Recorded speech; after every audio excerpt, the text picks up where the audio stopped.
Is it working? Am I live? I don't even know what's happening. I got one more minute until stuff.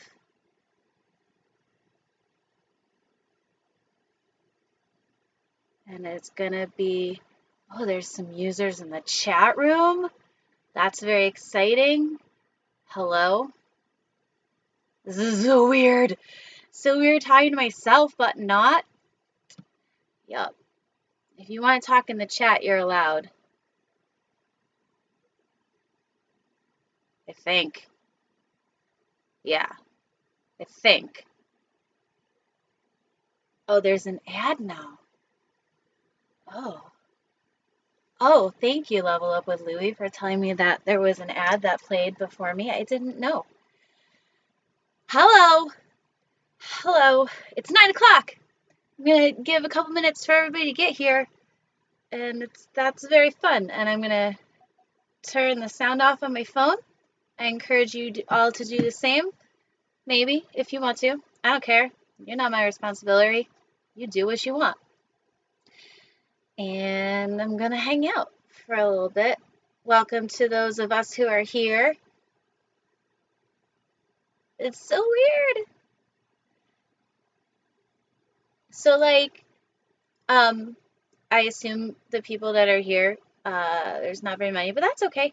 I assume they are all fans of the Gwendolyn Show on Facebook, and hopefully have seen some of the Gwendolyn Show videos on YouTube. If you haven't done one or either, please feel free to go and check out facebook.com/Gwendolyn Show or Gwendolyn Show channel on YouTube. And I don't know the URL for that because I tried to make one, I thought, but it didn't work. As you might realize, the videos for Storytime with Gwendolyn on YouTube are edited. This one will not be. That's crazy. I'm just looking around on this, the stream chat. No, I don't want to do that. And the chat room, and then there's another thing, and this is my first time. So, oh, thank you for putting that up there, the Facebook page. Yeah, facebook.com/Gwendolyn Show. So tonight, it's a very special Storytime with Gwendolyn After Dark. That's my working title because I haven't decided what I want to call it yet, but it is dark out, so I'm decided that's for now. I have some very special guests. You might recognize him from the most recent Storytime with Gwendolyn, Christmas, or Gwendolynmas in July. Everyone take a drink of your drink.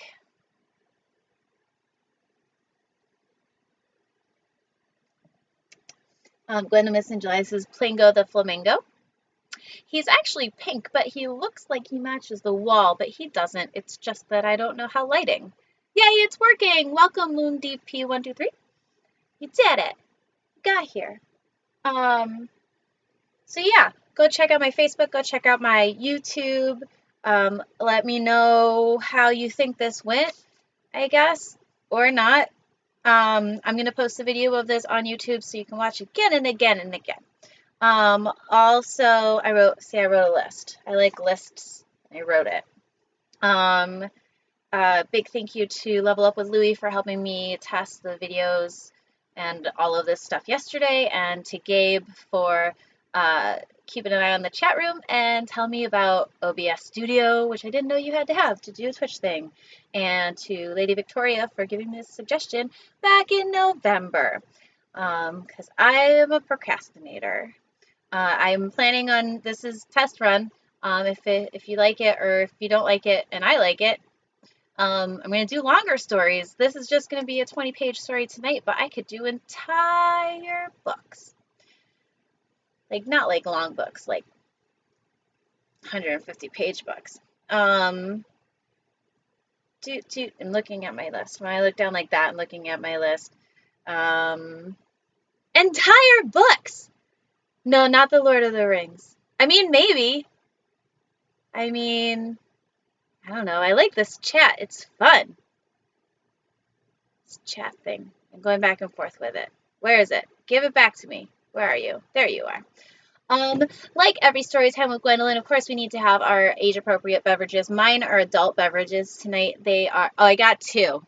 Yeah, I did two. One's a mermaid, one's a fairy, and they are both spiked sparkling seltzers. And, well, maybe I'll start with the Hobbit. I don't know, but I don't remember which flavors they are, but I got two. So, yeah, you guys, this is the funnest. I'm not going to be able to concentrate, not like I can in real life. Everyone take a drink of your drink, whichever one you want. That one's peach. Okay. So, no, I will not mix them. I have two separate glasses on purpose. Don't cross the streams. Sometimes I shouldn't talk. That's why I edit some of my other stuff. Okay, so let's get started. It's 9:05. If no one's here right now, they're late. And we'll, they'll be late. So, I'm really excited about this story. I got it out of this book, Pure Pulp, by, it's hard-boiled crime writing featuring Donald E. Westlake, John Jakes, Lawrence Block, and John D. MacDonald. Edited by Ed Gorman, Martin H. Greenberg, and Bill Pronzini. And it's got a delightful picture. I'm still learning how cameras work. Oh, you can see the reflection. There we go. It's got a picture of a lady in distress and a guy in a suit and someone holding a gun. And the story that I have chosen is called She Asked for It by Fletcher Flora. This book is a collection of a bunch of different pulp fiction stories that appeared in different dime novels and magazines and spy magazines and stuff like that. So that's Fletcher Flora was a really well-known author. And this one was written, I believe, in 1960. So come along with me to the world of the spies in the 60s. Were there spies in the 60s? Gangsters in this, no, 40s, 50s, 20s. Oh my is correct, Jay. Oh my is correct. Also, I read the first 5 pages of this story and I didn't read the rest, so I have no idea what's going to happen. It's a mystery. So here we go. You guys, I'm going to look at one more thing. I'm getting ready. And if you got your drink, everyone take a drink of your drink.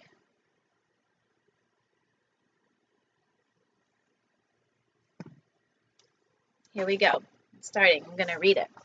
It was about 6 o'clock of a long summer evening, and Lord Lavino had just brought the suppers over from his cafe. You probably know how it is with meals in a lot of we're like 2 lines in. Everyone take a drink of your drink. I don't know about the dead pigs. I don't know. You probably know how it is with meals in a lot of county jails. The sheriff gets an allotment for feeding the prisoners, so much per meal, and if he's got an economical wife to prepare them, he can usually make a little gravy for himself. Honest graft. And no one goes hungry in the process. I don't happen to have a wife. That's true. Being a bachelor, And so I had this arrangement with Lard to furnish the meals. On paper, he charged me exactly the allowance, payable the first of the month, but we had a little kickback understanding between us, not on paper, and it worked out so that neither of us got rich, but both of us made a little. Sometimes Lard sent the meals over, and sometimes he brought them himself. This evening was one of the times he brought them himself. There were only half a dozen of them, guests of the jail being mighty few at the time, and I was thinking I ought to get off my tail and gather in a few vagrants and minor offenders to build up the food allowance for the month, but it had been too damn hot, and it still was, to do a lot of things a man would normally do for his own profit. It made me feel even hotter to look at Lard. He weighs about 300 pounds, just short of it, and the grease was seeping out of his pores to soak his shirt and make a high sheen on his fat, swarthy face. I like the word swarthy. I don't know what it means, but I like it. It's hot, he said. God almighty, Colby, it's hot. No, I'm Colby.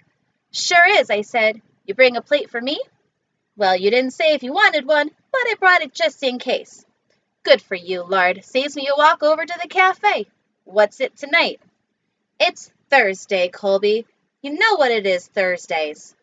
Oh, sure. Chicken fried steak, mashed potatoes, and cream gravy. Lard, why the hell don't you shift the menu around now and then? Chicken fried steak on Wednesday, say, and salmon patties on Thursday. What the hell difference does it make if you eat steak on Wednesday or Thursday? Just a thought, lard. Just something for a change.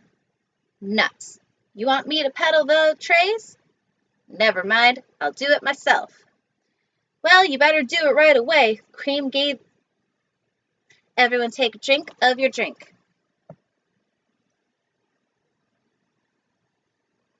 I don't. Thank you for liking my character switching. It's really hard. There's a lot of dialogue, but they don't specify who's talking, so I thought I would help. And the more we drink, the dizzier we'll get. It'll be great. Wait, who am I now? Lard. I'm Lard. Nope. No, he's over here. Okay. Well, you better do it right away. Cream gravy ain't worth a damn if it gets cold, you know. I'll send back in about an hour for the things. Now I'm in the middle, so I'm back to narrator mode. Bourbon. You guys also, you don't only have to drink when I say take a drink of your drink. You can drink anytime you want. He went out, and I distributed the trays before the cream gravy got cold. It didn't take long because, like I said, there weren't many guests. One chicken thief, two habitual violators of the peace, a pair of drunken drivers with 10 days each, and a farm laborer doing a year minus GCT for sticking his brother-in-law with a pitchfork. The brother-in-law, though perforated, didn't die.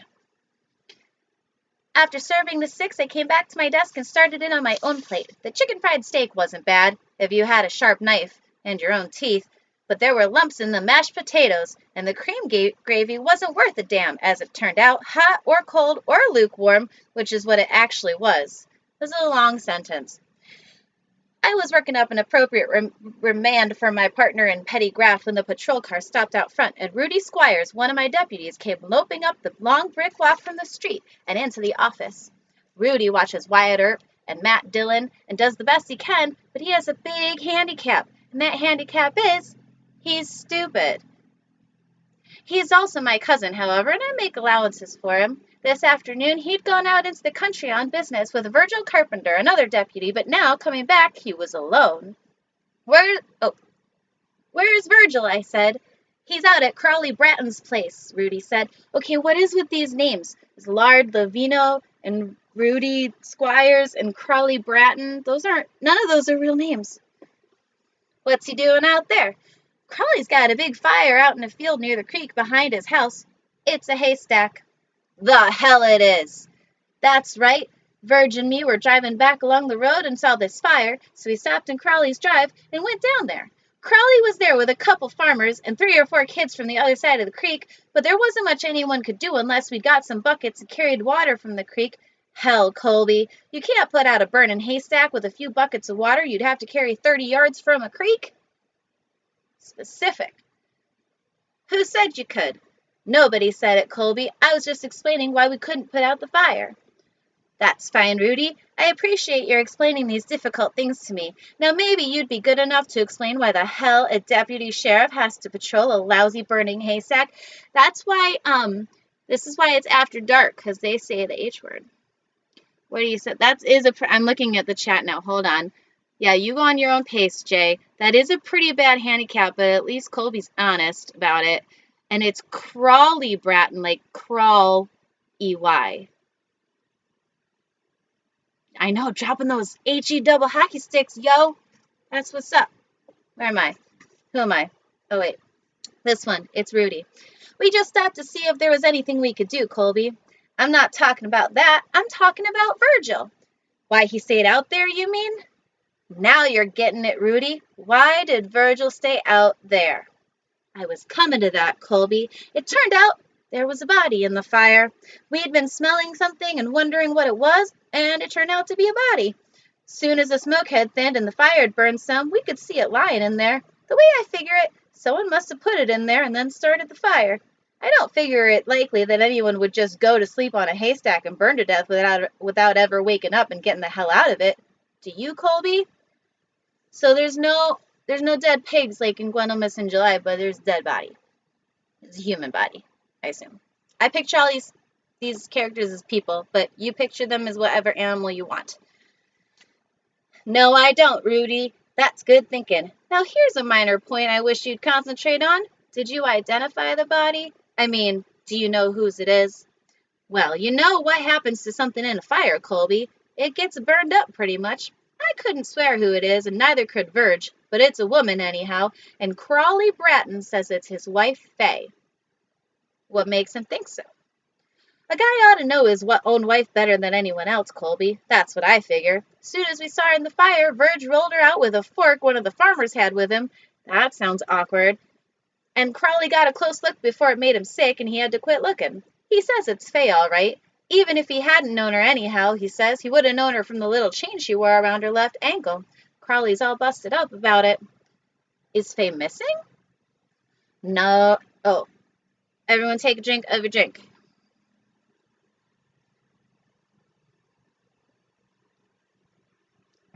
Did it. Where am I?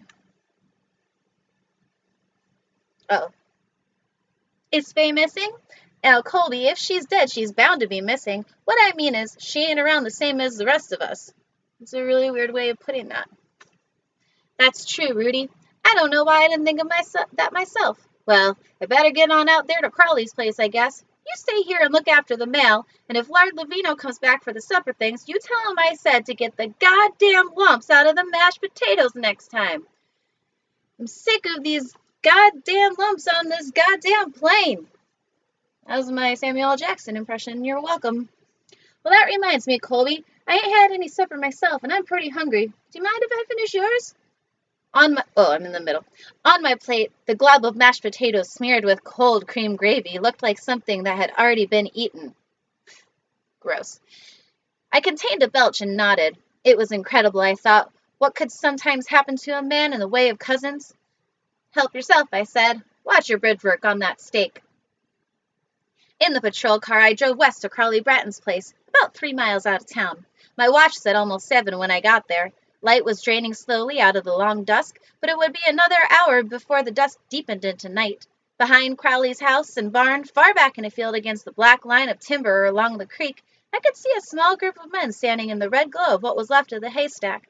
Leaving the patrol cart in the barnyard, I walked down a long lane between parallel fences of barbed wire and across a pasture into the field lying fallow in which the stack had stood. What are you guys writing? No, they're very cavalier about murder, and they're probably wearing suits and fedoras. Oh, okay. But you're back, Moon DP. That's good. Oh, thank you. Nice impression of Samuel L. Jackson. I appreciate that, Jay. As I came near, I began to pick up the smell, getting stronger and stronger, of charred flesh. Human flesh. Flesh, if it was truly Fay Bratton's, that would be remembered, if briefly, by more men than Crawley Bratton cared to think about. Verge Carpenter detached himself from the group in the red glow and walked a few steps into the shadows to meet me. Verge was a big guy, hanging over his belt with a taste for purple shirts and black string ties. He was a pretty good deputy, all in all, and what he wanted more than anything else was to be a pretty good sheriff.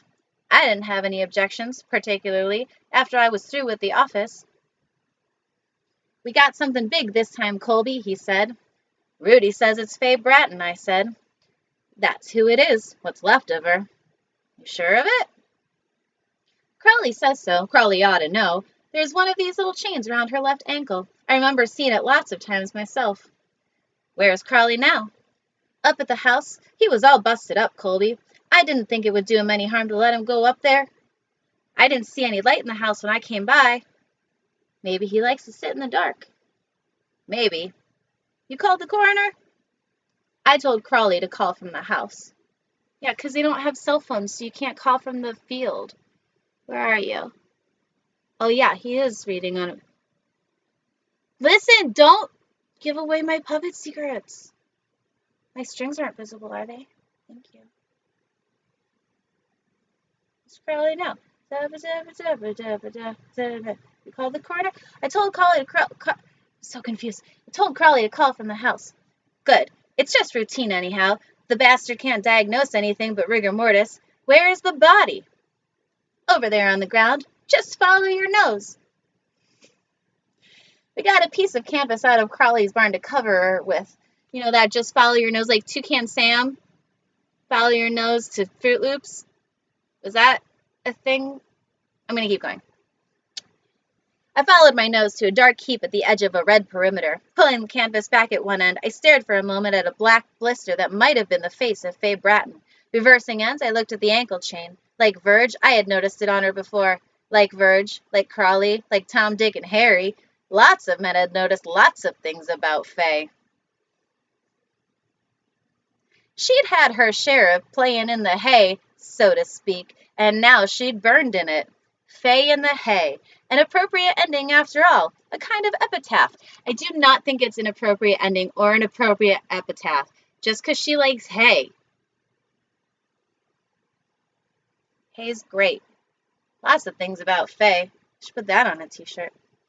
One of 7, the 6th of the litter, an earthly beauty from the time of her tender years, she might have exploited herself to her own great advantage if only she'd had the brains to develop an imagination and a vision. Instead, she had married Crawley Bratton, or Crawley's half-section of rich land, when she was 18 and Crawley was 26. To her, fresh off the thin soil of the north part of the county... Everyone take a drink of your drink.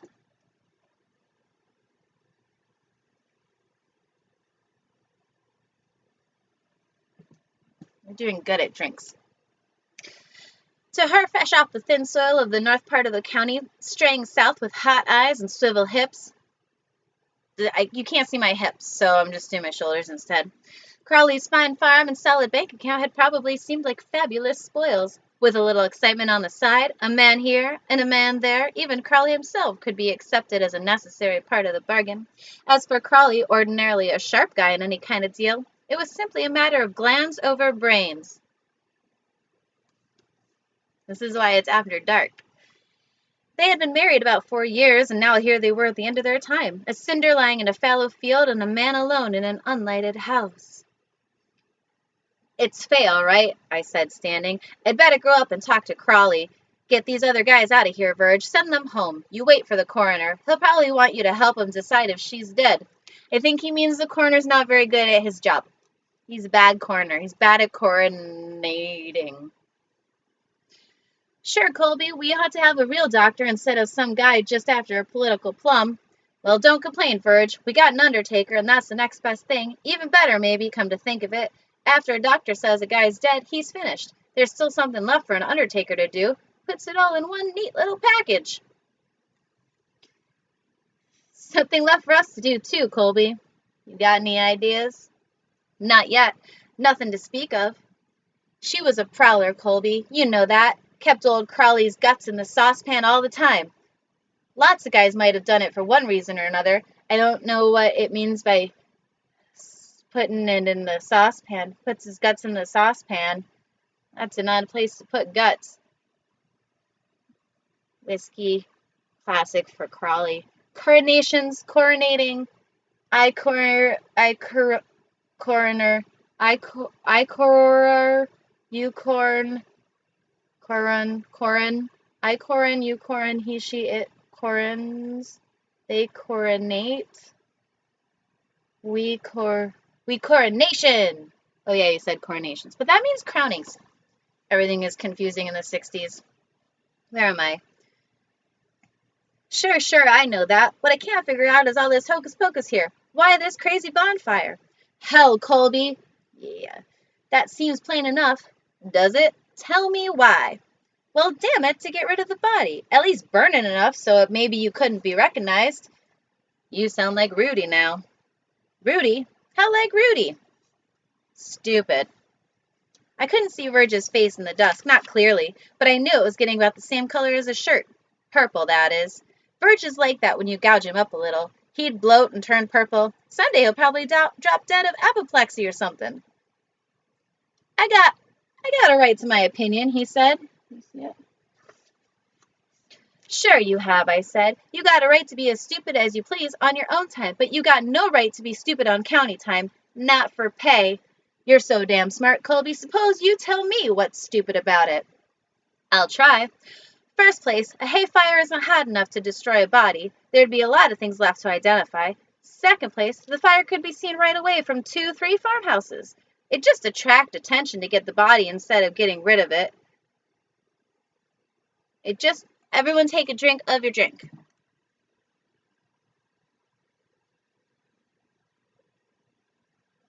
Jay gets first refill of the night. He gets extra credit. High five. We did it. I gotta start marking where I left off. It just attract attention to a body instead of getting rid of it. Third place, you got a charred body, you got a certain woman missing. Any idiot could put 2 and 2 together. Just the same, Colby, someone put a body in the haystack and set the fire. Why? I don't know. I can't figure it. I told you I couldn't. Well, damn it, there's gotta be a reason. Sure there does. There's a reason for everything. Maybe, if we're lucky, we'll find out what it is. You talk to all these kibitzers? That's a good word, kibitzers. Yeah, nobody saw anything, just the fire blazing up. They all came running from wherever they were, but there wasn't anything anyone could do, and they just stood around and watched until the stack burned away enough to show the body. About that time, Rudy and I got here. Be sure to get their names in case we want to talk to them again. I'm going to see Crawley. I went back across the field and the pasture and up the long lane between barbed wire fences into the barnyard. Darkness was gathering and deepening between the barn and the house. There was still no light burning inside the house, but I saw a tiny red glow. Everyone take a drink of your drink.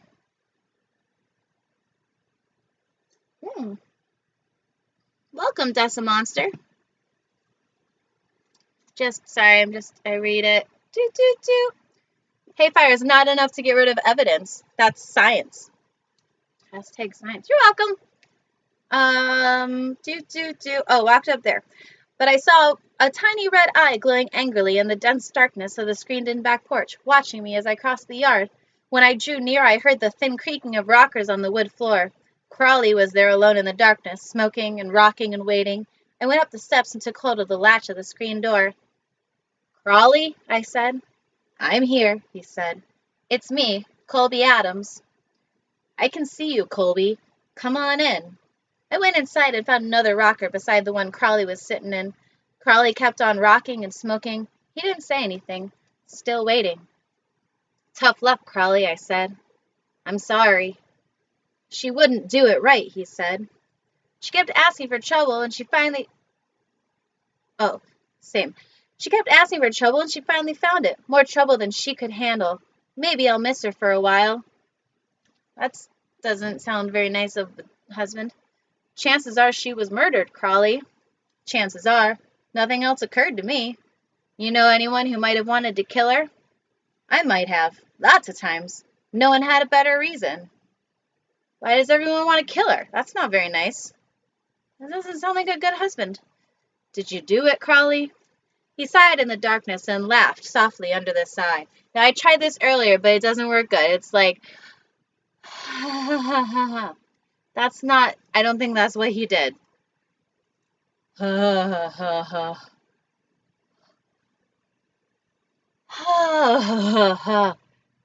right? Things happen, I guess. I guess they happen. Whatever. I could have killed her. I didn't. But I wanted to. Okay, so he sighed and laughed softly under the sigh. There didn't seem to be any bitterness in the successive sounds. They were expressions, I thought, of a black depth of tiredness. Not me, Colby. I might have, eventually, but I never got around to it. What the hell? All right, that disposes of you. How about someone else? Okay, listen. Now, okay, I have watched a lot of Law & Order, and I have watched every episode of Law & Order SVU. Every single one. And no one ever questions the husband, and he says, I didn't do it. And they're like, cool, that rules you out. Until this story. All right, that disposes of you. How about someone else? You want to play eeny, meeny, miny, mo? I don't. Maybe we ought to stick to current affairs. Don't ask me, Colby. I quit trying to keep things up a while ago. You're not being much help, Crawley. I'm not sure I want to be. I didn't kill her, and I didn't want it to end this way for her. Not really. Just now that it has. Whoever did it, I can't seem to work up any yen for justice or revenge or anything like that. That sentence has so many commas. Probably she deserved what she got. No one deserves to get burned up in a haystack, I'm pretty sure. I can think of one person. That's pretty rough on her, Crawley. No, I don't think so. Nothing hurts her now. Nothing will help her. You always try to catch a murderer, especially if you happen to be a cop. I know. You got your job. Sure I have, Crawley, and I'd better get on with it. You willing to tell me what you can? You ask the questions, Colby. I'll answer. All right. When was the last time you saw Faye alive? Okay, if you just joined us, Death Monster, this is Colby Adams is a policeman, and Rudy Squires and Virgil something else are sheriffy people, and Crawley Bratton is the husband of the dead Faye Bratton that they found burned in a haystack. All of these names are real. So, and then I move. This is Colby talking, and this is whoever else he's talking to. What happens if there's 3 people talking? We won't think about it. Okay, anyway. All caught up. Good job. This morning, this is Crawley. This morning, about 9 o'clock, I guess, I'd been doing some work around the barn. About that time, about 9, I decided to go repair some fence that's been needing it for a while. I went into the house and told Faye I was going, and she said all right, that thought she'd go into town later. I went back to the barn and got a roll of wire and some tools and left. I didn't come in at noon. I wasn't hungry. I stayed on the job until 4 in the afternoon, and it was close to 5 when I got back here. Faye wasn't home, but the car and the truck were both here, and so I assumed someone had come and picked her up. It wasn't unusual for that to happen. I ate a cold supper by myself and sat here on the porch, right where I'm sitting now, until the fire started down there in the field. Where is this fence you mended? West of here, over on the section line? Not close to the creek or the field where the fire started? No, a long way. You know where the section line is, Colby. Did Faye tell you where she was going in town? No, she didn't say. I didn't ask. She didn't mention anyone picking her up here. Faye hardly ever told me what she planned to do. When she did, she usually lied. The lights of a car flashed past the side of the house, picking up the edge of the barn and flooding the lane beyond. The car itself followed, the tired ambulance driven by Emil Coker, undertaker and coroner. It went past the barn and stopped while someone got out and opened the gates of the lane. It went on down the lane and stopped again at the far end while someone got out again and opened the gates of the pasture. It moved on across the pasture, red taillights bobbing. I stood up and said, "There goes Emil." Yeah, his voice was curiously flat. You want to go down and talk to him, I guess. No, not tonight. Tomorrow will be soon enough. It isn't likely Emil will have anything to tell me that I can't guess. Sure, she's dead. Someone killed her. You don't need Emil to tell you. I walked over to the screen door and opened it, hesitating before passing through. I thought about saying again I was sorry, but it didn't seem to be necessary. He struck a match and lit a cigarette, the planes of his face flat and hard in the brief flame. The descending darkness was swollen and throbbing with the sounds of the night. An owl's cry, a chorus of frogs, the singing of 1,000 cicadas. Good night, Crawley, I said. Good night, he said. I turned the patrol car in the yard and drove down the drive to the road and down the road to town. Okay, 3rd person can be the flamingo. That's a good idea. Oh, yeah, that's a good idea. Okay, next is we're at chapter 2. Where's the camera? There we are. Chapter 2. Everyone take a drink of your drink. You guys are doing so good. Chapter 2. I drove along the main drag to the Hotel Bonnie, a 5-story brick building standing tall in a corner. The street in the slack period between 5 and 8 was almost deserted. Angling into a parking slot in front of the hotel, I got out and went into the lobby and down a couple steps into the tap room. The tap room, like the street outside, was idling through the early evening interlude when people were engaging in other places. Hobby Langerham was behind the bar. That's the next name. Hobby Langerham. Langerham. He was eating a roast beef sandwich, washing it down with a Schlitz beer. Hobby was a shrewd guy with sharp eyes, built like one of the kegs he tapped for the customers, and he had been behind the Bonnie bar for a dozen years or more. He pulled a long shift, 12 to 12, opening to closing, and I knew from experience that he generally knew who came and went at approximately what time. "Hello, Colby," he said. "How's the law?" "Can't complain," I said. "Draw me one, Hobby." Wouldn't it be fun if he drew him a stick figure? He doesn't, but it'd be fun. He drew the beer and shoved it across the bar and waved away the 2-bit piece I offered in payment. I always offered, and he always waved it away, and I don't know why we kept going through the routine, unless it was just to keep the record straight. "Thanks, Hobby," I said. "This one I need." "You got a problem, Colby?" "Looks like murder. I guess you could call that a problem. But Hobby sucked in his breath, and his little eyes glittered in the soft light of the room, but he didn't make a big demonstration out of his reaction. Hobby never did. "I'd call it a problem, Colby. Anyone I know?" "Come off, Hobby. You know everyone." "Okay, so it's someone I know. Maybe it's an official secret or something." "Nothing's secret, official or otherwise, except the name of the one who did it. I wish I could tell you." "Was Faye Bratton in here this afternoon, Hobby?" "You mean it was Faye that got it?" "That's right, Faye Bratton." "Well, by God, it could have happened to anyone who tried for it. Could. Everyone take a drink of a drink."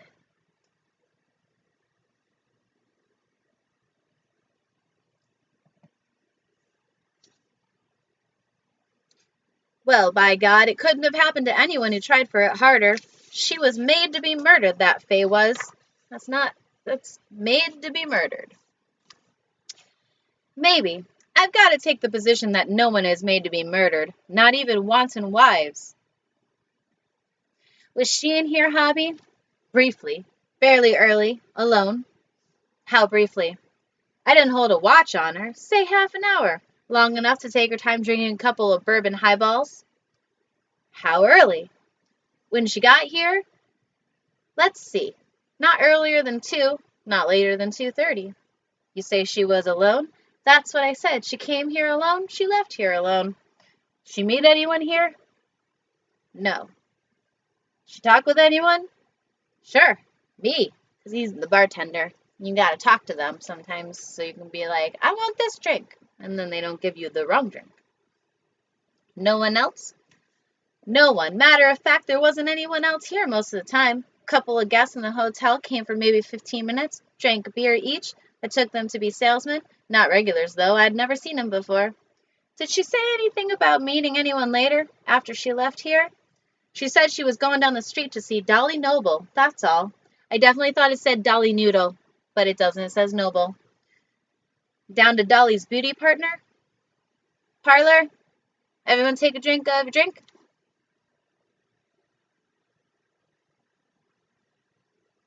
I almost did one, you guys. So I hope that you did too. "Down to Dolly's beauty parlor?" I took her to mean there. She didn't say so. "That's all she said about where she intended to go and what she intended to do?" "That's all." "How did she seem? I mean, did she seem nervous or excited or anything unusual at all?" They always gave the impression of looking for something or someone for excitement. Like a woman on the prowl. Tending bar, even a place like this, you learn how to know 'em. You can almost smell them. Nothing unusual about Faye this afternoon, I'd say. Just Faye, the way she always was. Imagine, like, the lights dimming and, like, a flashback right there. Dolly Noodle. Dolly Noble. Talk about anything that seems significant looking back? Can't remember anything. He creased his brow, which ran up and back over the crown of his head, which he shook slowly sideways.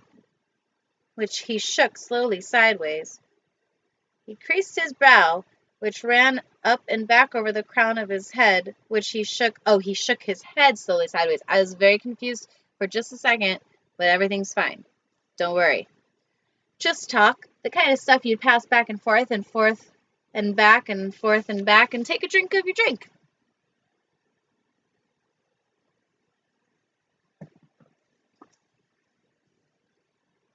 Just talk, the kind of stuff you pass back and forth across a bar. No name was mentioned except Dolly's. Faye came in here pretty often, didn't she?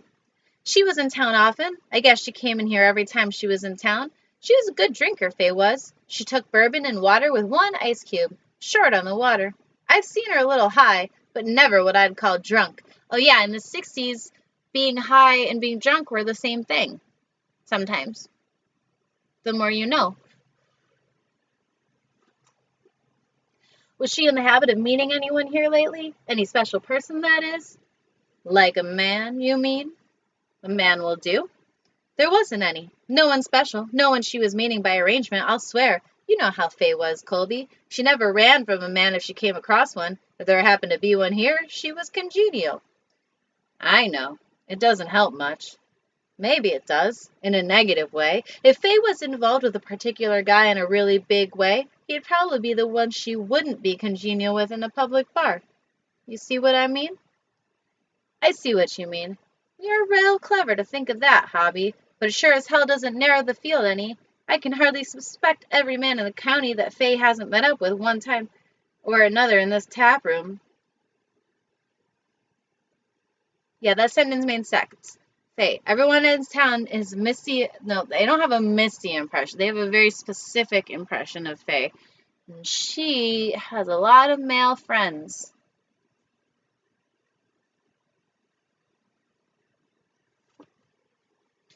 With Fay, it's going to be pretty hard to narrow down the field much any way you look at it. Fay just naturally took in a lot of territory. Oh, wait. Oh, that was the wrong one. With Fay, it's going to be... this is the bartender. Hobby.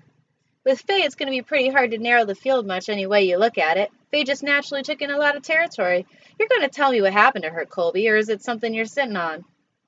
Oh, you going to tell her what happened to me, Colby, or is it something you're sitting on? I'm good at reading. I'm not sitting on anything, Hobby. News just hasn't had time to get around yet. Someone set fire to a haystack behind Crawley's house this evening out in the field near the creek. It attracted several men and kids from the area, including Virgil Carpenter and Rudy Squires, besides Crawley himself. When the fire burned down and the smoke had lifted, they saw a body in there. Virgil forked it out, and it was Fay. Jesus, you mean someone killed her and put her in the stack and set it on fire? Looks that way, superficially. There are some crazy things about it. It's all crazy if you ask me. How was Fay killed? Yeah, forked her out is an unfortunate term. Hope you guys are all looking at the chat too. I don't even know if you can see it. I assume you can, because science. I'm not sure yet. The body was burned pretty bad. Emil Coker's got it now, but I don't suppose he'll find out anything significant. Her head didn't seem to be bashed in, and I couldn't see any wounds. Maybe Emil will see something when he takes a close look at her on a table, but I doubt it. We'll call in a doc for a post-mortem, of course. It's my guess she was strangled. Why strangled in particular? I don't know.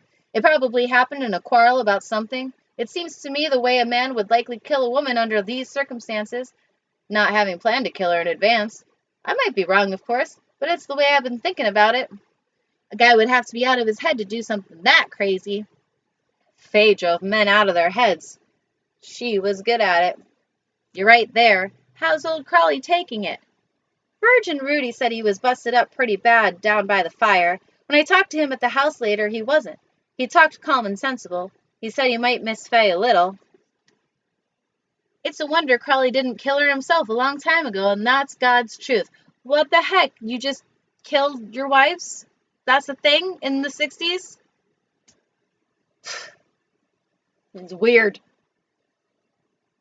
Well, maybe he finally got around to it. He says he didn't, of course. I drained my schooner and set it on the bar. Okay, no, you didn't drain your schooner because a schooner is a ship, and you didn't have a ship inside in a bar filled with whatever beer you were drinking, because that would be a lot of beer, and you have not talked nearly enough to drain your entire schooner of beer. That is science. That is mass diversity, density.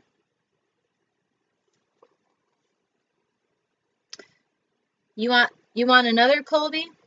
No, thanks. Oh my gosh, my hair's stuck on this hook, you guys. My hair's stuck. Everything's fine. I fixed it. Saved my own life. What is happening? A schooner full of beer, you guys. That's too much. You could have a dinghy full of beer. I'd permit that.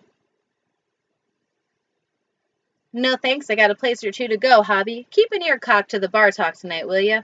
Something might drop. Chances are nothing will, but you never can tell. I went up the pair of steps and through the lobby and turned right on the main drag. Under lights, the street was beginning to look alive for a few more hours of this particular day. There was a moderate traffic of pedestrians on the sidewalk, and Wheeler's drugstore. Next, everyone take a drink of your drink. I did that one.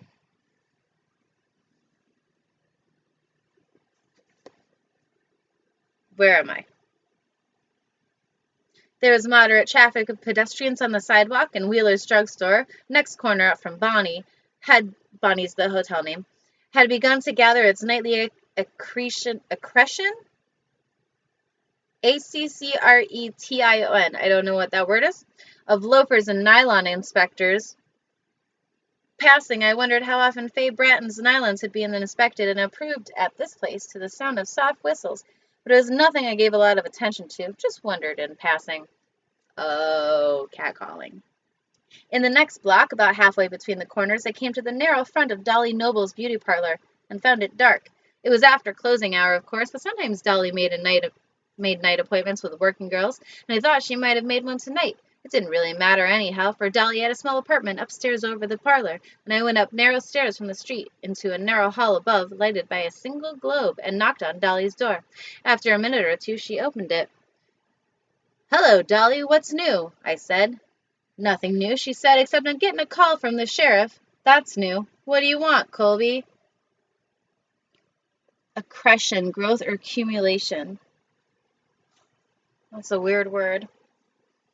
Thank you, Jay, for telling me that in the chat. "Let me come in and I'll tell you."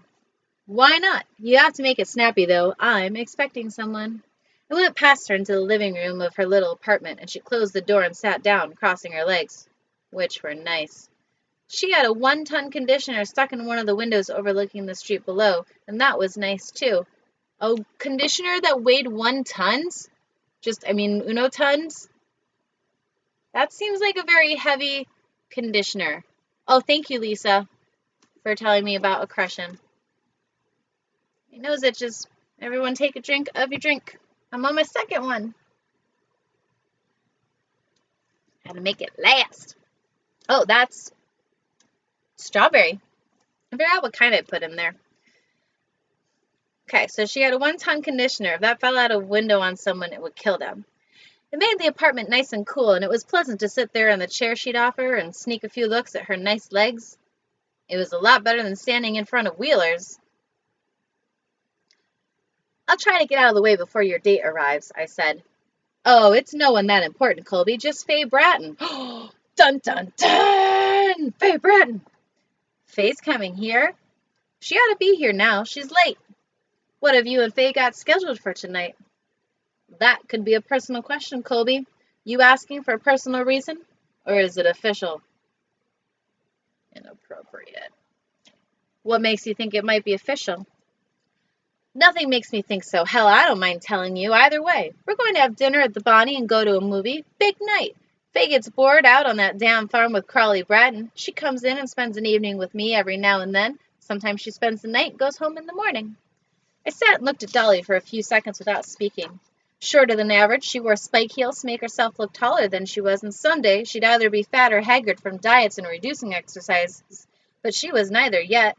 Her blonde hair, cut short and shaggy, had the benefit of her best rinse. I don't know what that means. Thanks to the treatments and tricks of her trade, Dolly managed to make herself a good-looking woman. Lots of men claim to consider this sort of deception unfair, but not me. The time comes for all women when it's a good thing to know the tricks, and I'm all for the ones who learn early. "Faye won't be here," I said. "Why not?" she said. "Has something happened to her?" "The last thing that ever will. She's dead. Someone killed her." "Way to be ominous, Colby." "Yeah, casual sexism. It's the 60s, so there you go." She sat staring at me with her mouth hanging slightly open, her eyes wide and sick with sudden shock. Under the eyes and on her cheeks, blue shadows in a crimson paint stood out against drained flesh in stark and ugly relief. I watched for another sign than shock, but there was none. No fear, no anger, no slight beginning of grief. In her life, I thought, Fay Bratton had incited often the easy expression of love, but now in death she'd taken away nothing that would be missed for more than a little while, if at all, and she had left not even sorrow. Thinking of Fay, I watched Dolly, and after a while Dolly's breath escaped in a long sigh. The tip of a pink tongue slipped out to wet her lips. That's a dumb sentence. I don't like it. I should cross it off. So he did it after all, she said. He says not. They're talking about Crawley. Did you expect him to confess? Some killers do. I guess I couldn't have had any good luck as that. Blah, blah, blah. Everyone take a drink of your drink.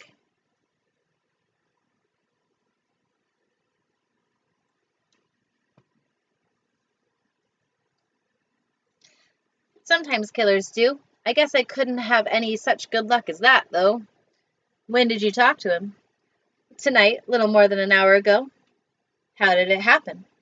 I'm not sure. She was strangled, I think. I don't mean that. I mean, how did it happen that you talked to him? Well, that's routine, Dolly. If a wife's killed, you naturally talk to the husband. Crawley? My God, Colby, I wasn't thinking of Crawley. Oh, new suspect. No, it seems to me under the circumstances that Crawley would be a natural one to think of. Who did you have in mind? Fergus Cass. Do you know anyone named Fergus? I don't. I remember, and Clarissa explains it all, her little brother's name was Ferguson. I liked that name. But just Fergus? No. It was a name I hadn't expected. Yeah, me neither, Colby. Me neither. And it took me a while to adjust. In the few seconds of adjustment, I tried to think of what I knew about Fergus Cass, and what I knew was practically nothing. He'd come into the county only 6 months before, and he'd been living with an aunt and uncle on their farm across the creek from Crawley's place, about a mile from house to house. He was from St. Louis, as I remembered, and there had been a rumor circulating at the time of his coming that he'd been sick, tuberculosis or something like that, and had spent some time in a sanitarium somewhere before coming to the county for rest and before coming to the country for rest and fresh air. Everyone take a drink of your drink.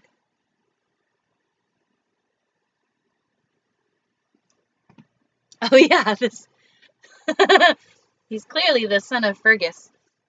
Ferguson from Clarissa Explains It All is the son of Fergus Cass. So, okay, tuberculosis, and then he spent time in a sanitarium, which a lot of those are haunted now. And one thing is a sanitarium and one thing is a sanatorium, but I don't remember which is which. So it was a sanitarium before coming to the country for rest and fresh air.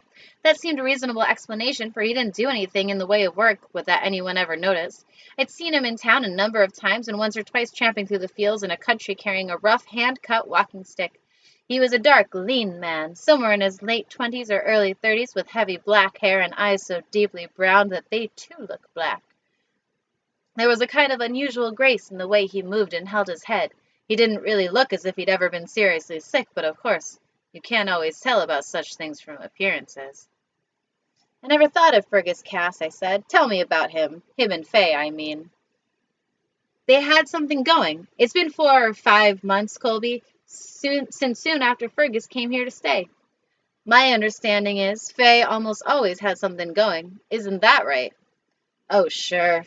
Fay always had to have something going with a man, but most of the time it didn't amount to much. This was different.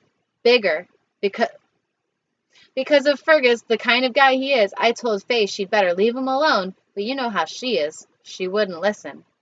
You said the kind of guy Fergus is.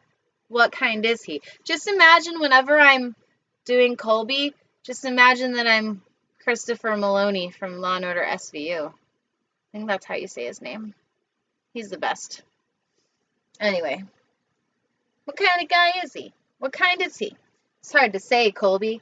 Oh, wait, this one. I'm Dolly Noodle. It's hard to say, Colby. Everything he's done, nothing he's done, nothing he's said. I guess it's just the feeling he gives you, and the way he looks sometimes. You ever seen his eyes when something happens he doesn't like? They get a kind of glaze on them. It's like he's gone suddenly blind. He's so damn intense, Colby. That's what he is. I've never noticed. Maybe I haven't looked into his eyes as often as you and Fay. Anyhow, it's pretty thin. You can't condemn a man for the look of his eyes. Well, that's not all, Colby. Like I said, they've had this thing going for months. They used to meet down by the creek between Faye's place and the Casses, but lately, the last 2 or 3 weeks, Faye's been trying to break it up. The creek is where the haystack was. I think she was getting a little scared or something. Fergus wanted her to leave Crawley and go back to St. Louis with him, but Faye wouldn't go, and Fergus kept staying on and on, forcing her to meet him and trying to change her mind. He was supposed to go back a month ago, Faye told me, but he kept staying on.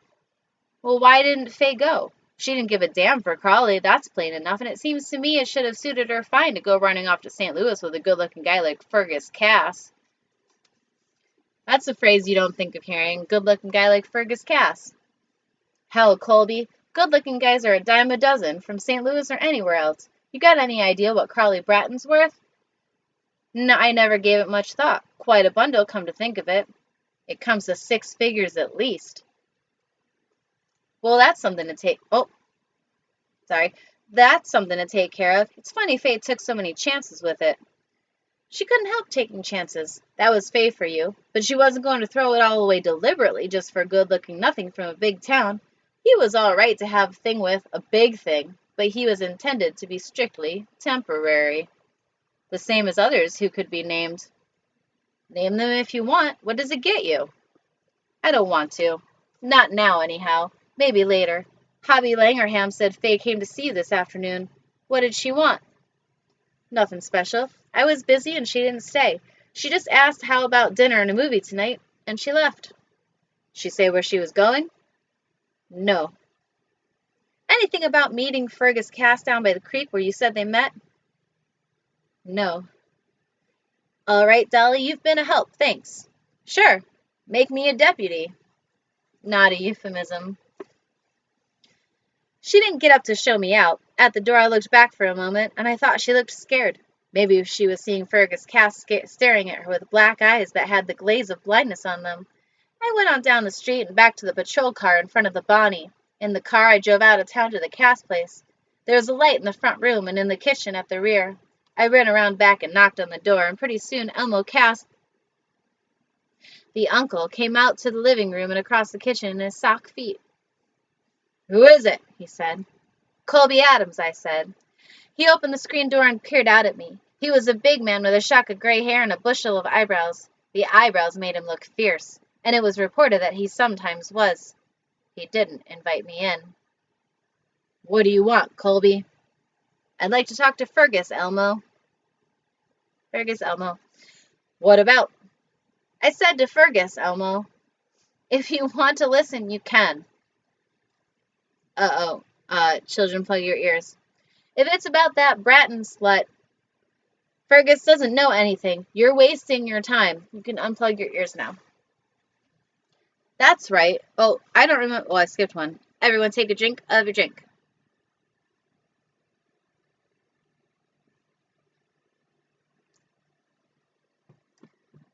Oh, looking at the chat. Thanks, the onion. But also there's sanatoriums. Wait, sanatorium and sanitarium.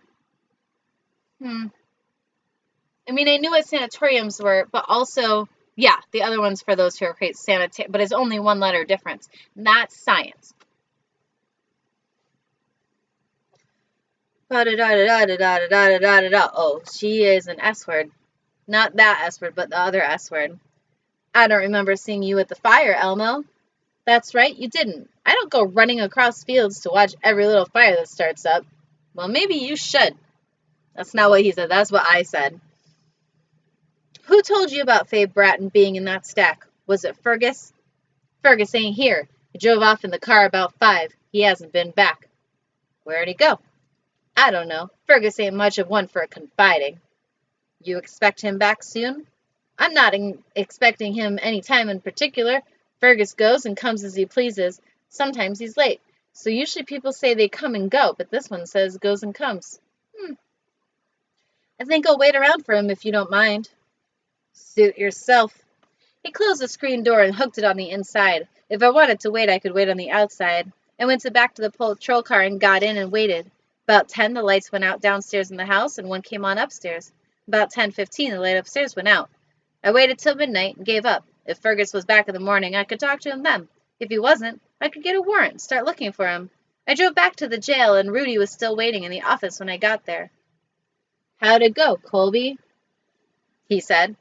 "I'm tired, Rudy," I said. "I'll tell you later."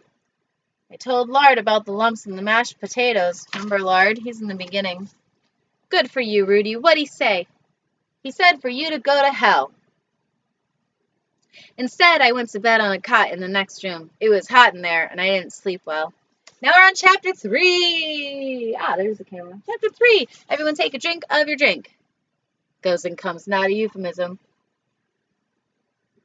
You guys are the best. Thanks for hanging out with me tonight. This chat is going to go a little bit longer, and there's a bunch of people here. Oh my gosh. I'm looking at the users. Hey, everybody. Hey, thanks for joining. Chapter 3, we got a couple more pages. Maybe another half hour. I have no idea. But it means a lot to me that so many of you showed up. So, thank you. I hope you have your age-appropriate beverages. If you missed the beginning part of this story, then you can catch it on YouTube. I'll post it tomorrow, Monday. I don't know. I'm going to be at a fair all weekend, so I definitely won't get anything done. But you can check it out. And here we go. It's chapter 3. The next morning, I drove back to Crowley's place. I didn't stop at the house passing the barn. Oh, I missed a period. Everyone take a drink of your drink. Next morning, I drove back to Crowley's place. I didn't stop at the house. Passing the barn, I drove on down the wide lane to the pasture and left the car at the gate. Crossing the pasture on foot, I crawled over the fence on the far side and walked across the fallow field to the scorched patch of earth where the haystack had stood. I didn't know what I was looking for. Nothing special in mind, but the fire bothered me, and I couldn't help thinking about it. Well, yeah, 'cause you're a sheriff, you have to figure out who did the fire. What bothered me was why the hell it had happened. It just didn't make any kind of sense that I could see. After poking around for a couple minutes, I found something. It was lying beside the blackened area near the outer edge, and it was still warm to the touch when I picked it up. Nothing much, really, just a small flat can with a hinged lid. The paint was burned off on the outside, but it was easy enough to identify anyhow, for I'd seen thousands like it and had emptied at least 1,000 myself in my time. A tobacco can, I mean. I didn't know what kind of can it was. If you don't know what a tobacco can is, maybe picture like a Band-Aid, like a tin Band-Aid thing where you can flip off the top, or an Altoids container. That's history. Probably Prince Albert, maybe Velvet. I forced the narrow lid to open and saw that the can still contained tobacco. It had not then been discarded. It had been dropped accidentally in the hay, which meant that maybe someone had been smoking in the hay, which maybe the hay had been just accidentally set on fire. Just maybe, of course. Just guessing. But it was an explanation that made sense. It was the only one I had been able to think of that did it. Okay, that did. Oh, that did. Everyone take a drink of your drink. I'm gonna make mine last. How had it happened approximately? Well, say that someone had killed Faye Bratton, which someone had. That much was no guessing. Say the killer, needing to make a quick disposition of the body.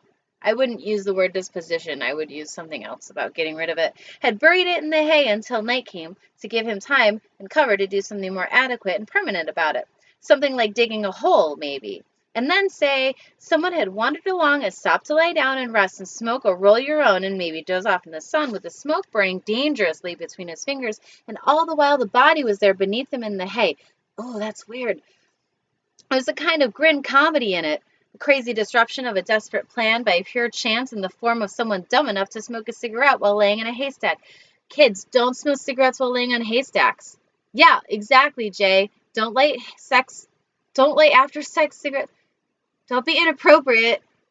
Don't light certain cigarettes, any cigarettes, after rolling the hay. That is science. And who might have been along this way late yesterday afternoon who was dumb enough? I could think of several, actually, but I began to think of one in particular. He had probably been along yesterday, as he had probably been the day before, and would be today following the course of the winding creek. Turning away from the black patch of earth, I went on across the field and over a fence and into the brush and a timber along the creek. Over the river and through the woods to grandmother's house we go. I sat on the bank of the creek to wait a while going up on the back way to the cast place. I sat down on the bank of the creek to wait a while. Sometimes these sentences are just not making sense. But you guys are doing a great job at watching and listening, or listening and watching. Hopefully drinking. Any kind of beverage you want. It doesn't have to be adult. It just has to be age appropriate. And out of a cool glass would be also good. Everyone take a drink of your drink.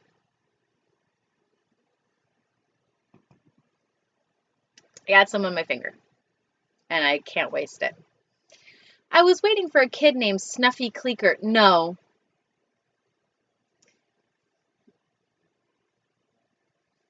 You guys. Okay. Colby Adams, which makes me want cheese. Rudy Squires, which makes me think of jousting. Virgil Carpenter, I think. Hobby Langerham. Crawley Bratton. Snuffy Cleeker. What? I was waiting for a kid named Snuffy Cleeker. I wish it said that it was waiting for a kid called Snuffy Cleeker, because then it's a nickname, but it's not. Snuffy's not your father's name. I mean, if it is, I'm sorry, and I'm not judging, but... I was waiting for a kid named Snuffy Cleeker, but if you could just as well have called him Snuffy Jukes or Snuffing Kallikak. Kallikak. Kallikak. He was that kind of kid, I mean, from that kind of family. I don't know what you mean, Colby Adams. I don't know, because this is not the 60s anymore. The 60s was like 20 years ago. As a matter of fact, he really didn't have any family except his old man, who lived in a shack on the west side of town and hauled a little trash and garbage now and then when he needed the price of a bottle. Snuffy lived there with the old man off and on, but you could never count on finding him there, especially in the warm months, because most of the time he was out prowling the countryside, following the creek, living on catfish and stolen chickens and vegetables and melons, sleeping in haystacks or beside hedgerows or wherever he got tired of dropping. That sentence was 1, 2, 3, 4, 5.5 lines long. That's a long-ass sentence. I said the A word. Everyone take a drink of your drink.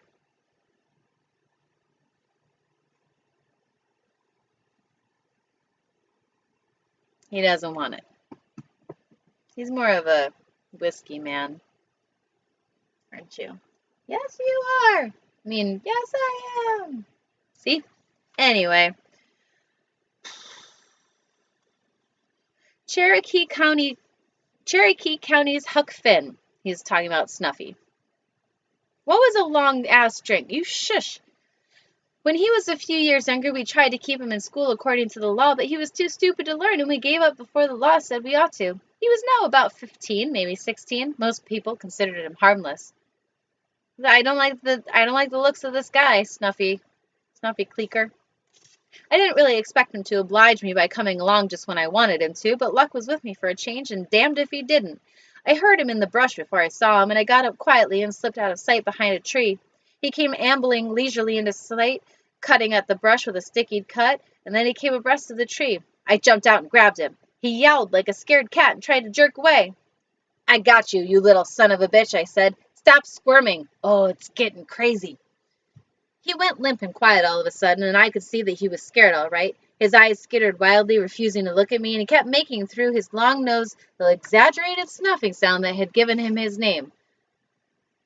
Probably he had another name, duly recorded in the courthouse, but no one could ever think of it. Oh, okay, so his name's not really Snuffy. That was just his nickname. He was not specific in the beginning. Excuse me. Let me go, he said. I ain't doing anything. Sure you're not, Snuffy. You've never been known to do anything except smoke and chew and steal and everything else a kid's got no business doing. Where are you going? Nowhere. Sure you are, Snuffy. You're about to reform school. That's where you're going. You're going to reform. Everyone take a drink of your drink. Oh, everyone look at the chat. Lisa thinks his name is Snuffy because he snuffed Faye. Oh, spoilers. Yeah, you guys can make predictions on who did what. I don't know. I'll tell you that much. Sure you are, Snuffy. You're going to reform school. That's where you're going. I got a belly full of complaints about you prowling and stealing and making a general damn nuisance for yourself. I ain't done anything to be sent to reform school for. Is that so? Wouldn't you say it was something to burn Carly Bratton's haystack down? It was still a guess, nothing more, but I knew it was true the instant I said it, and it was the same in the same instant that I was aware for the first time of the dirty rag he had wrapped around his right hand. A clue. Under the rag I was sure was seared and blistered flesh. He jerked the hand behind his back and tried again to pull away and run. He wasn't a strong kid, though, skinny and undersized. I held him easily. What's the matter with your hand, Snuffy?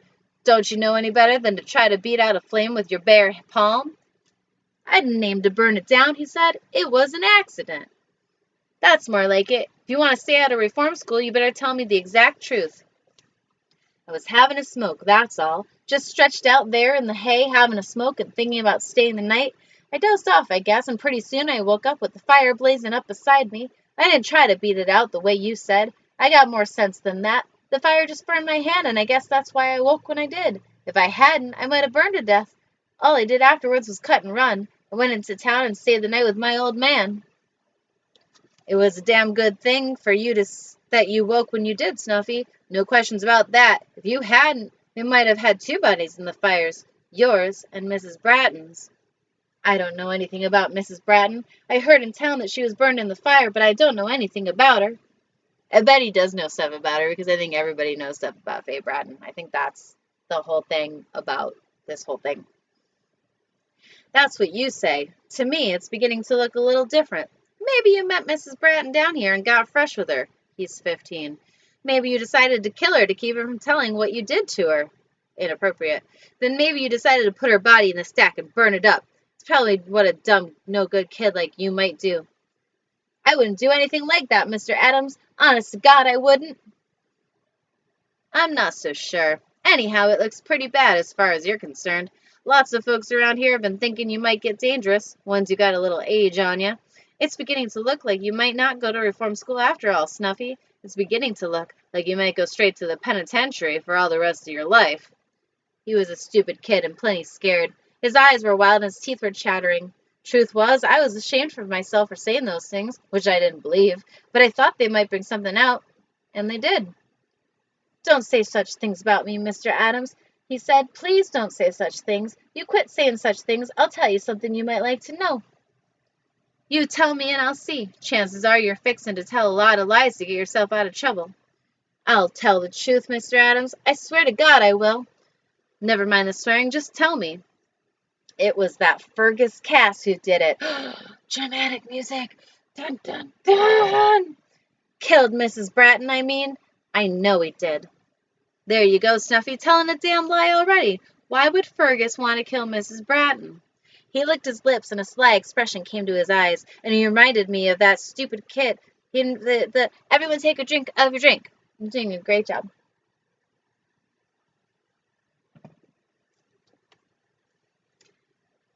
He licked his lips, and a sly expression came into his eyes, and reminded me that even a stupid kid like Snuffy Cleaker can develop a kind of shrewdness within his limitations.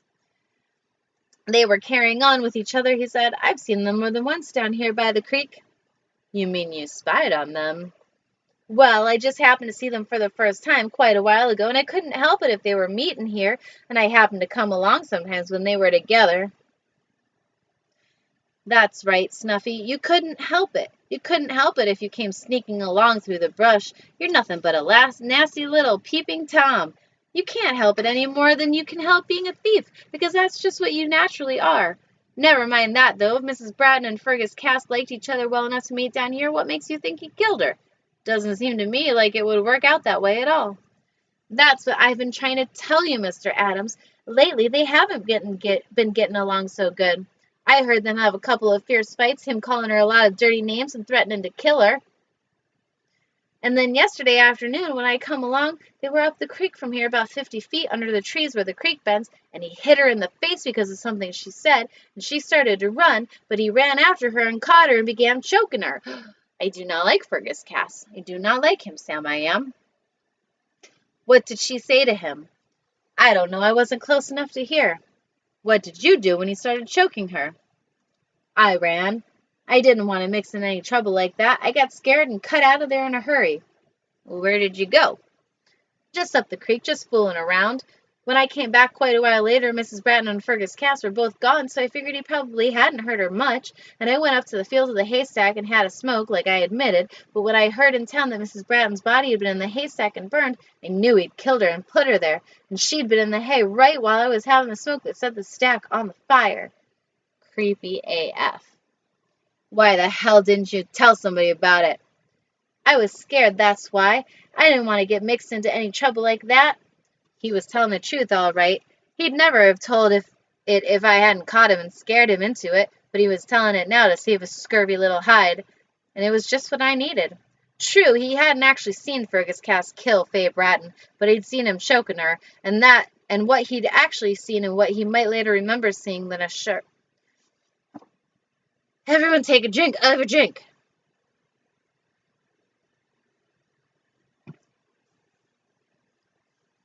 But he'd seen him choking her, and what he'd actually seen and what he might later remember seeing when a sharp county attorney got hold of him could damn well be two different stories. You're mixing now, I said, and you're mixed good. You come along with me. Where are you taking me? I'm taking you to jail, that's where. You're what we call a material witness, you little devil, and I'm not taking any chances on your skinning out on me. You can't arrest me, Mr. Adams. I ain't done anything to be arrested for. Who said I was arresting you? I'm just sort of holding you in protective custody to save myself the trouble of running you down later. He's planning in advance.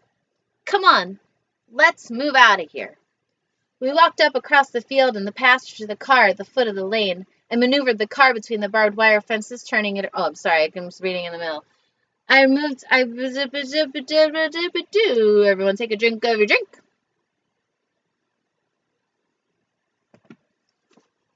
We're doing it. I maneuvered the car between the barbed wire fences, turning it around, and drove up toward the house with Snuffy beside me in the front seat.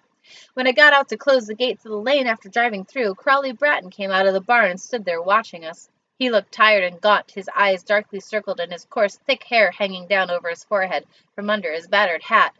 Suddenly, walking towards him, I felt a sharp stab of genuine pity. That's the first emotion Colby Adams had had this whole freaking story.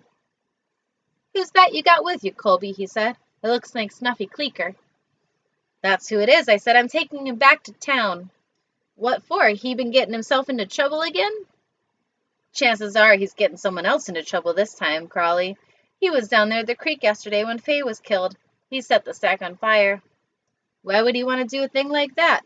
Well, he didn't aim to. It was an accident. The point is, he saw something before the fire. Is that right? What did he see? He saw Fay being choked. You mean he saw who killed her?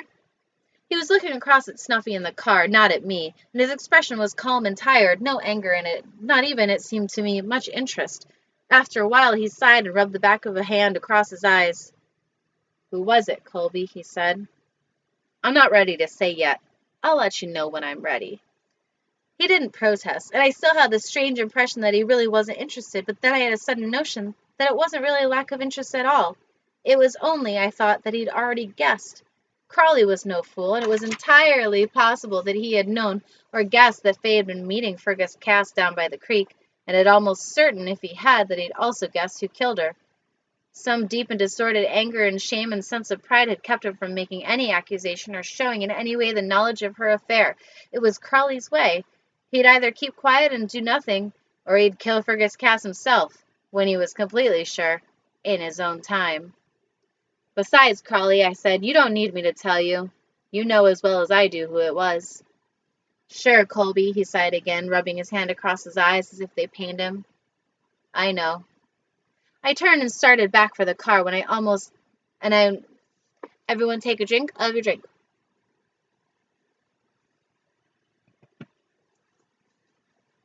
I turned and started back for the car, and when I was almost there, he called after me. Thanks, Colby, he said. I didn't answer. You guys, We're very close to the end. 2, 4, 5 pages left. So right now, because this is going longer than I expected, but I hope that you're here. There's a lot of users in this chat, and I can't tell you how exciting that is for me. I'm pausing this story. Also, this is a good time to go use the bathroom or get yourself another drink, or you can just hang out here. So thank you so much for joining me for this very first streaming of Storytime with Gwendolyn After Dark working title and all of that other stuff. I'm going to do it again. It's going to be awesome. Maybe I'll do some live streaming of advice. Yeah, refill. Go refill, you guys. Also, I wanted to, again, I did this at the beginning, but some of you weren't here yet.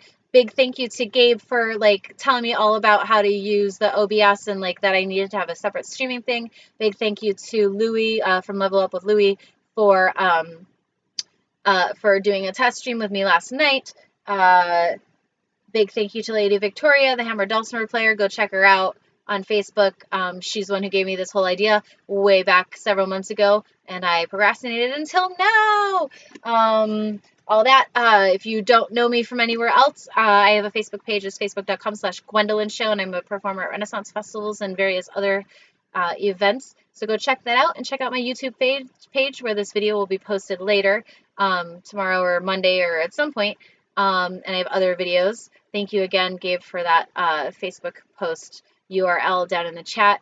You guys are awesome. So yeah, sorry, this is my list again. Also, so there's a thing on here on Twitch where you can like cheer people and give them bits and stuff, and then it translates to dollars, well, cents initially. So if you want to do that, feel free. Or if you want to contribute to me continuing to do these, you can PayPal me, GwendolynShow@gmail.com, or I have an Amazon wish list that's got stuff on it. I think you just search for Gwendolyn Steele, maybe. I don't remember. Yes, Moon DP, you need to plan for larger drinks for next time. And Level Up with Louie, where is what? I don't know which one you mean. Yeah. Or send me dollars to Facebook. I mean, you know, this is how I make my living. Gwendolyn Show at Renaissance festivals and here on Twitch, and upcoming, hopefully, all kinds of stuff. Okay, thank you, chats. Gabe's gonna show me how to link my PayPal to this page. Gabe, put up a link to your band too, so people can go check that out with, please. And then I don't know where the bits donation is because I don't understand Twitch yet. Yay! I might not be able to do it because I'm new, which is why I have PayPal. Or whatever. Just watch because it's fun. Go check out my YouTube videos. There's a bunch of ridiculous stuff, and they're all edited, so that they're faster. They're shorter than this. Anyway, without further ado, the last 2 chapters of She Asked For It by Fletcher Flora. Rudy was in the office with his feet on the desk. When I came in with Snuffy, he dropped his feet and stood up, looking as guilty as a kid caught in a cookie jar. Between Snuffy and Rudy, there wasn't a hell of a lot to choose. Rudy was cleaner, but not much brighter. I've got a guest for you, Rudy, I said. Tell Lard there'll be another one for dinner. Snuffy, Rudy said. You mean Snuffy Cleeker? That's right. Lock him up. What for? Never mind what for. Just pick out a nice cell and put him in it. Sure, Colby, if you say so. I say so. Where's Verge? His name is Virgil. It's 5 letters. 6 letters. It's 6 letters, but he only says the first syllable, and that is an unnecessary nickname. That is my opinion. He went up north in the other patrol car to investigate a brawl. Someone got cut up. Okay, we had any word from Emil Coker?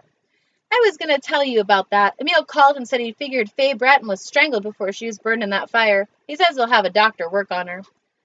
Good old Emil. Tell him to take his own sweet time if he calls again. No hurry at all. I'll do that, Colby. He was being sarcastic. That was sarcasm. They didn't use the font. I didn't know. I'll do that, Colby. You going away somewhere again? I'm going out to the cast place. What for? Never mind what for. Where you been, Colby? I've been wondering. Never mind where I've been. He doesn't want to tell his deputy anything. All right, Colby, if you say so. You got any orders or anything? Yeah. Take care of Snuffy and keep your goddamn feet off my goddamn desk. I added the second goddamn because it just, again, it's throwback to Samuel L. Jackson. I'm sick of these goddamn feet on this goddamn airplane. I'm sorry for all the blasphemy. I went out and got in the patrol car and drove west again. This time I turned off before reaching Crowley Bratton's and drove across the country square to the front of the cast place. I didn't really figure Fergus would be there, to tell the truth. I thought I'd have to swear out a warrant and put on an alarm and have him brought back from wherever he'd got on the way to wherever he was running. That was my mistake, to my surprise. He was there. I found him sitting on a block of wood in the sun in front of a corn crib. He was dressed in a clean white shirt and a pair of blue jeans, his feet in heavy white socks shoved into a pair of soft black loafers. He looked lean and dark and handsome and mean. He had the cut of cruelty in his thin face, and I saw what Dolly meant by the glaze of blindness in his eyes. It was in them as he watched me approach. "Hello, Sheriff," he said. "Uncle Elmo said you were looking for me last night." "That's right," I said. "I waited till midnight." "That's too bad I didn't get home till 2. Do you mind telling me where you were?" "Unless you got a good reason for knowing." "I do." Means he does mind. He doesn't want to tell him. "You, everyone take a drink of your drink." "Jay, what do you mean? Colby might be the actual killer planning murders on other people just like Angela Lansbury?" Do not talk bad about Angela Lansbury. She is a national treasure. I love her. No, murder, she wrote it. She didn't fabricate it. Blasphemy. Okay. I've got a good reason, but let it go. I'm more interested in knowing where you were this afternoon, between 3 and 5, say. I suppose you got a good reason for knowing that, too. The best. I figure Faye Bratton was killed sometimes during those hours. I heard about Faye. Too bad. She was... Children, cover your ears. She was a common little bitch, but a looker. I hate to think of her being dead. You can uncover now. Do you? I can understand that. Seems to me you would hate it more than most, having been so close. Eyebrows. Oh, he shrugged and smiled at a secret joke. I thought you'd probably found out about that. I couldn't think of any other reason why you'd want to talk to me. Such things have a way of being found out. I guess they do. It's a shame, too. Causes a lot of unnecessary trouble. We did our best to be discreet. You must have been, to tell the truth. Only 2 or 3 people knew about it, apparently. One of them told me you wanted Faye to run away to St. Louis with you. Is that right? Who told you? No matter. I was told. So I wanted her to go away with me. She wouldn't. I thought she'd jump at the chance to get the hell away from here and see what living could really be. My mistake. She was just as stupid as she was good-looking. No imagination. She wasn't about to fly out of that soft nest Crowley Bratton kept her in on the other side of the creek. Was that what you had the fight about yesterday afternoon? What fight? The one you had down by the creek. The one that ended with you strangling her to death. Emphasis mine. He had been looking over my shoulder, talking to me, but acting all the while as if I wasn't really there. Now he looked at me directly, in sudden stillness, but I had a feeling that he couldn't see me at all through his bright glaze of blindness. Imagine my eyes are glazed. Are they glazed? That's a lie, he said. I didn't strangle her to death. I didn't expect you to admit it. It doesn't matter. There was a witness. You might be interested in knowing that there was a witness to a lot of what went on between you and Faye down there. I didn't strangle her to death. Anyone who said I did is lying. Next thing you'll be telling me you didn't even see her yesterday afternoon. No, I saw her. We had a fight and I choked her. That's the same as strangling, dude. Choking and strangling, same thing. But not to death. I wanted to, and I thought about it for a few seconds that I had, but I didn't. I let her go alive. The last I saw of her, she was leaning against a tree and breathing easy. I came up here, got the car, and went off on a drunk. Went off on a drunk? What does that mean? Like he yelled at a drunk, or you went and got drunk? I don't know. It's the 60s. She was as stupid as she was good looking. Hashtag 60s. I never wanted to see her again, and that much was given me. I never will. Everyone take a drink of your drink. And everyone have a scratch of your ear. Good job. Well, you never know. Could be you'll wind up in the same place pretty soon. What does that mean? It means you'll stand trial for murder. Maybe you'll hang. He sat there staring at me with his blind eyes, and I had an uneasy notion that he was going to spring at me any second, but he didn't. He took a deep breath and looked away over my shoulder again. Am I under arrest? He said. That's right, you are. You're making a mistake, you'll see. He stood up and looked towards the house. If you wait out here, I'll get some things together and say goodbye. I let him go. He went across the yard into the house, and he was there for maybe 15 minutes. He came out carrying a little leather bag, and we got into the patrol car and drove back to town. In the office at the jail, Rudy was sitting in a chair away from the desk with his feet on the floor. He must have heard us coming. His feet wasn't on the desk. Hello, Colby, he said. Hello, Fergus. What are you two do? What you do? Where everyone take a drink of your drink.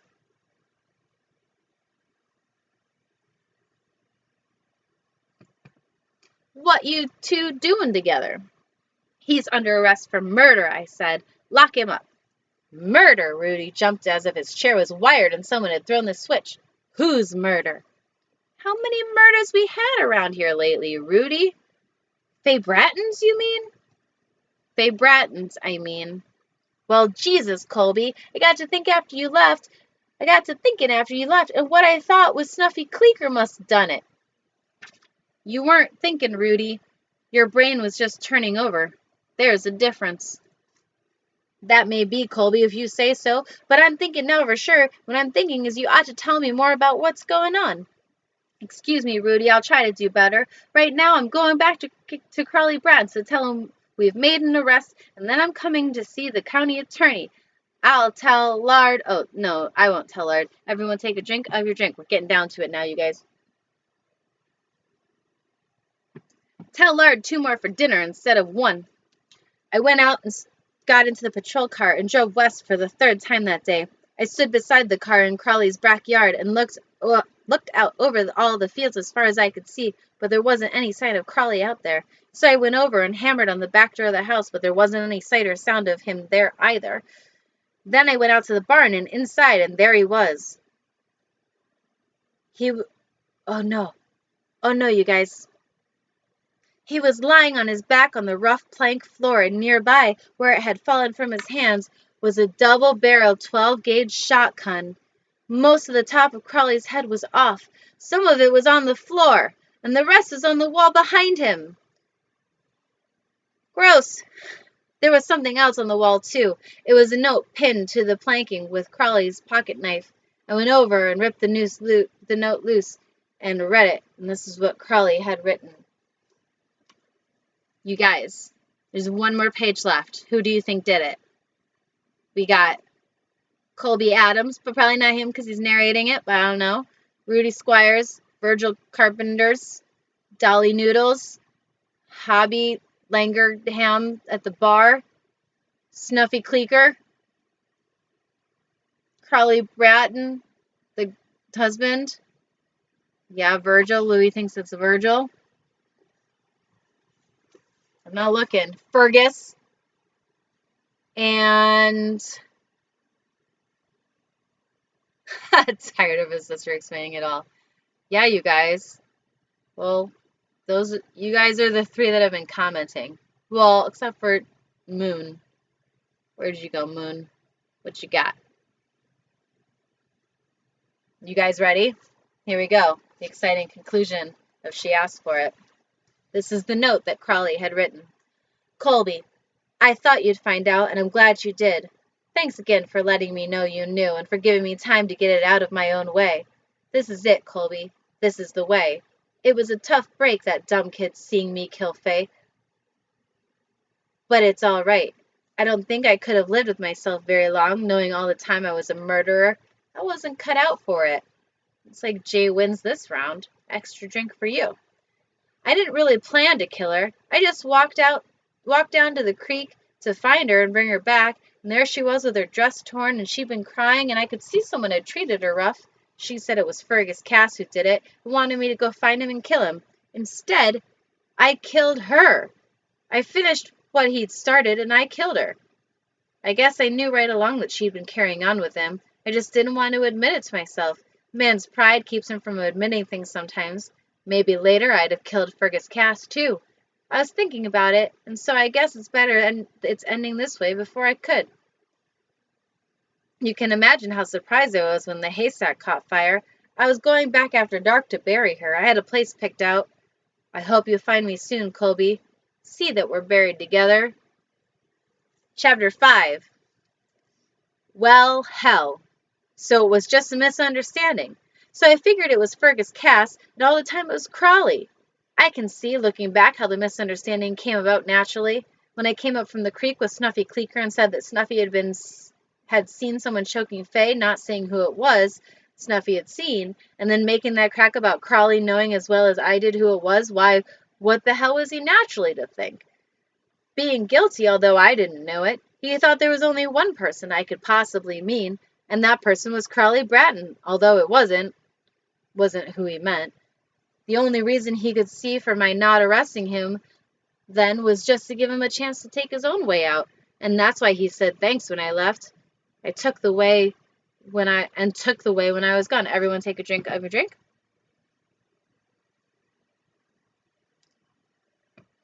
And took the way when I was gone. I'm glad he did. And I think it's time Virgil had my job. The end. So that was a story. Crawley did it the whole time. And then it ended very quickly and awkwardly. Hashtag the 60s. What do you guys think? Did you think it was good? Did you think it was dumb? Would you like to hear another story? Woohoo! We finished it. We did it, you guys. All of us together. Yeah, it was pulp. Pulp Fiction. Again, that was She Asked for It by Fletcher Flora, published in 1960 from the book Pure Pulp,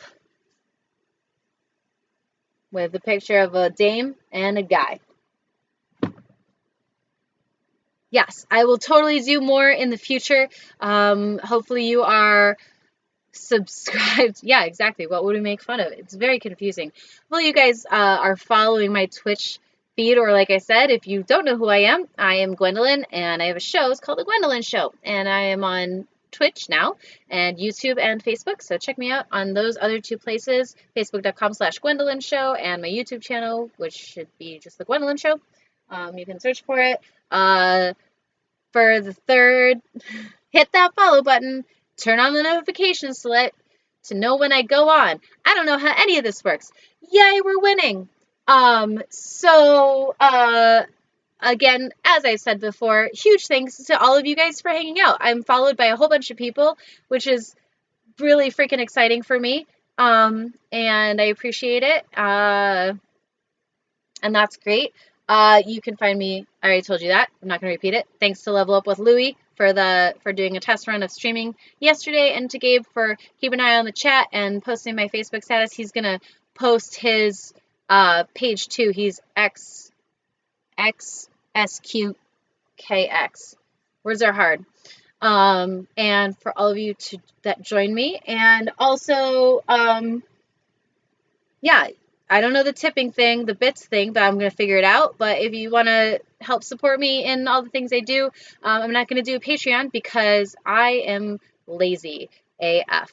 But I do have PayPal, GwendolynShow@gmail.com, if you want to send me $1 or $2, just like you would do at a Renaissance Festival, or I have an Amazon wish list if you feel like sending me a thing. A lot of the stuff on there is books, because I love books. Reading is fundamental. That's it, you guys. Thank you so much. You are all awesome. I so appreciate you, and I hope you have a great rest of the night. Check out YouTube if you missed some of this. This is going to be posted on YouTube, and I will see you guys soon. Thank you. Thank you, thank you, thank you, thank you. Bye, you guys. And I stop recording.